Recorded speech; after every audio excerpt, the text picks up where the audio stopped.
Hi, I'm Professor Larry Louie, and I'm looking forward to working with you over the next 3 weeks on our class on budgeting and forecasting with Excel. I liken it to a Tour de France, where some days we're doing sprints, some days we're going up mountains, but all the time you need to be consistent, and at the end of our journey, hopefully you'll learn a lot and enjoy it. That's my goals for the course. Our plan for our journey, or at least the agenda for today, is to give you a little bit about my background and discuss why this course means a lot to me and what I've done and what I hope you'll be able to do.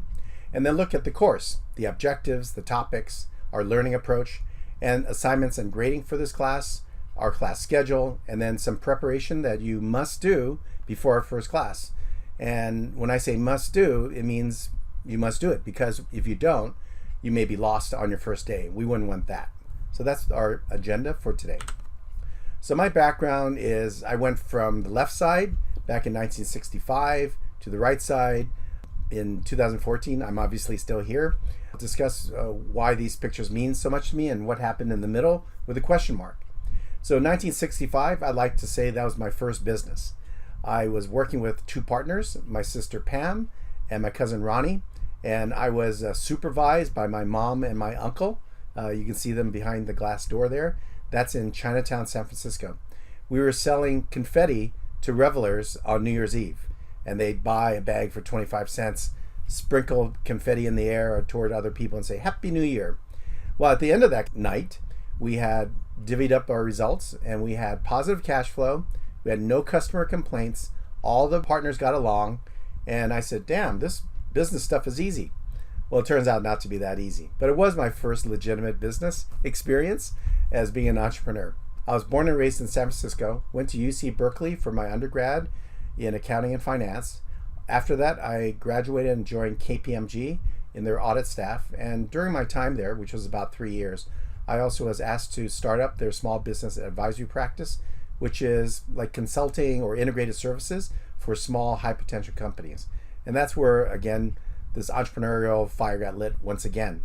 And I decided I wasn't cut out or didn't want to be in public accounting, so I went to Stanford Business School, got an MBA, and there I took every single class in entrepreneurship, and I took every single class offered in real estate, because those were the two things I enjoyed the most. Upon graduation, I still didn't feel I was ready to be an entrepreneur. I joined Bain & Company in their strategic management consulting business. I went to the partner in charge of scheduling, and I said, I'd like to work for all your small clients. And he had a big smile on his face. He goes, great, because every other one of your classmates wants to come and work on the big name clients. And so although I worked on big name clients because that's what the clientele of Bain looks like, but I was able to work with many small businesses. One was a new venture exploration for a serial entrepreneur. So I enjoyed my time in consulting with Bain. But after that, I never worked for a large company again. I was in commercial real estate for 10 years as CFO and chief operating officer and general partner. I had a small software company, and you guessed it, commercial real estate. And I had a venture called Alibris, where we had a startup venture backed, and we rode the big wave of the dot-com era. And I started teaching in 2001 at the University of San Francisco to try it out, and I loved it. So I never went back to working at Alibris or anywhere else. So I spent about 9 years at University of San Francisco, then joined HALT in 2010 when we first started the school in San Francisco. And I've been here ever since. I've served as an adjunct professor, and an associate dean, a dean, and now I'm back to faculty. And it's been a great ride for me, and I've enjoyed it thoroughly. This picture on the bottom right is one of my fondest memories. The guy in the middle is Ivalio, we call him Ivo, and he was from Bulgaria. And when all the other classmates were under stress and preparing for a final or writing a paper or presenting, I'd ask Ivo, how's it going? He'd always say, Mr. Dean, everything is getting better and better. That's my best Bulgarian, by the way. And it really resonated with me that he had this optimism about being a student and about life in general. And I share that, certainly. And I also believe that ties into what I believe we should be as professionals, we should be as people. When we get up in the morning, we ought to look at the mirror and say, we're going to make today better. That could be better for your clients, better for your company, better for your colleagues, better for your community. But if we always seek to make things better and better, I think that's a good way to live. And that's what I hope for you, is that at the end of our 3 weeks, I'll make you better and better in the area of financial planning and analysis, which is really the subject matter of this course.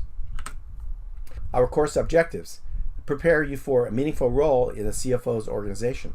What I mean by that is FP&A, financial planning and analysis, is an important function inside the typical CFO organization. And what they do is they support major decision makers like the C-suite executives, but also senior managers of the company, line managers of the company, in order to make better business decisions. And we'll focus on that role as we go through this course. As advertised, we're going to cover the specifics of operating budgets, capital budgets, and financial forecasting. But along the way, we're going to touch on other major topics and responsibilities of the FP&A function. The topics, I've actually selected a book that is more like a desk manual for someone in FP&A. And it has the topics that I'm going to cover in the course, but it doesn't look like a typical textbook. And I hope you pick it up because we'll use it throughout the course. And it may be one of those books you keep handy in case you have a job that requires you to do this type of work. And we'll look at the functions of the business when we get together in class. And we'll use statistical tools that are part of analysis. So we'll add to your toolkit on Excel templates and statistical applications to put more depth and rigor into your work in the finance function. We'll look specifically at operating budgets, which is the annual budget, profit and loss for the year or the next year, and all the buildup from the department level and cost center level to arrive at a master or operating budget. The capital budget are really investments. They're investments that span more than 1 year. They tend to be very large in dollar amount, very important strategically. So this is a critical function for any company and one where FP&A does get involved. And finally, we'll look at approaches to risk assessment and estimation. We'll learn that preparing a spreadsheet isn't the end of the story. We need to assess what are the weaknesses of that model. What are the risks that may go well or go badly if reality starts rolling on you? And how do we estimate the magnitude of the risk inside of projects? So those are the topics for the course. Our learning approach, we use a flipped classroom approach where we will do 0 lectures in class. All the lectures are done via video lectures, which you must, there's that word again, must view before class. Why do I keep saying must? You're grown adults. Here's why. Because we will cover in our workshops the discussion of things that aren't clear. We're going to do exercises. They might be simple problems or more complex exercises or perhaps case study types of work in class. So when we're together, we're working the material. So if you come prepared by watching a video, we apply it the very next day or a couple of days after you view the video. And then hopefully that gives you a repetition on how to do the work.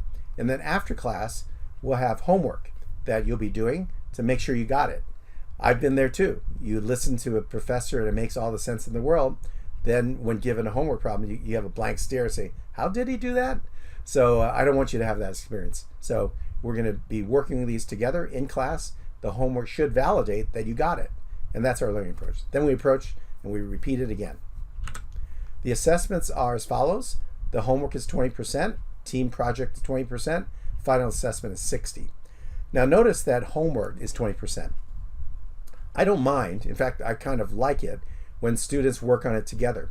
Now I want you to learn it on your own first, if you can, then ask friends to fill in the gaps for you. And you get something out of it because now you're learning how to solve it immediately. Your friend who's helping you also benefits because by explaining it, they actually learn it better and they grasp the material even better. Because doing it is one thing, but explaining it to another person is another thing. So homework is like found money. You should be able to do these well because you'll have time to do that and you have all the help, hopefully, among your colleagues to do them well. Team project is on a company where we're doing some of the application of FP&A concepts to a real life company that you will pick. So that's the team project. Again, you're working with a team. You should work with it collaboratively. Everyone should contribute, no free riders, but in the process, you'll learn how to do those particular elements of that project. And our final assessment is a take-home, and we call it a summative assessment. And what that means is it's summative, it's cumulative of the main learning from this course. There is no time pressure because it's not a timed exam, but it is individual. You are not to do this in a team, because in the end, when you graduate and you're in your job, you're going to look around, they won't be there. This is something to prove to yourself and me that you understood the material and can demonstrate knowledge of the skills that we're going to learn in this class. Here's our class schedule. As mentioned, we're going to be running hard for 3 weeks. And during that time frame, we'll be learning material, you'll be doing homework. Then we have these 2 major elements of the course is a team project, but don't wait till the night before to do the project. As we go, we're going to be doing certain exercises and analytical techniques.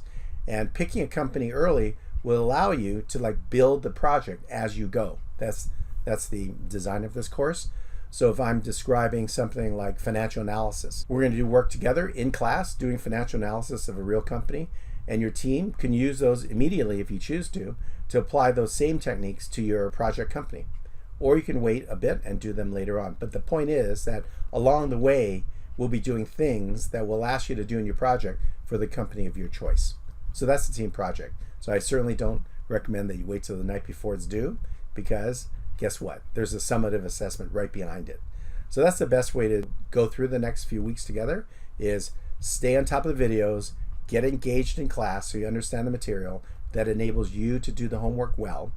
As we hit the topics that are elements of the paper, you can, if the team decides to do so, apply it together to your project. So as you go, you're building the elements of your overall project. Then after last day of class, finish up the last homework, wrap up your project, and then take on the summative assessment, which is designed to be a 3-hour exercise. But again, it's not timed, so you can take your time on it, right? But that's the design of this course. So the preparation for the first class, guess what? Watch the videos. And what's that word? Must. You must watch it, because we're going to go right in and hit the ground running, or I guess on our bikes and ride on the very first day. The required book, as mentioned, is this financial planning analysis book. It's a very reasonably priced book because it's not priced like a textbook. It's priced like a nonfiction book that someone would have at their desk. So it's $56 for ebook, $46 for hardcover. And I recommend that you start thinking about companies you would like to analyze, and you can pick up team. I won't assign teams. There's a Google sheet in my courses that will help you meet people or get together with people you may know. And I know this course will have people from other campuses other than Boston or London. So look at that sheet as a way to form your teams. And some of those questions might help with the logistics and also shared interest. So do that. We won't really need that for the first couple of days, but the sooner you get it together, the more quickly we can get underway. And start thinking about a publicly traded company. And that'll be due during class number 3. So again, we have a couple of days for you to form your teams and for you to discuss what company you want to analyze. But starting in around class 3, we're going to start hitting it where the work we do will be directly applicable to your project. So it serves your interests to decide soon. All right. So I'm looking forward to seeing you guys in class. And let's go with stage 1. I guess I should be calling it session number 1. Hopefully we all look like that. Fit athletes, all coordinated like team members, driving hard to win our stage, right? So that's what we're gonna do. And get some rest, watch the video, and I'll see you soon. Bye-bye.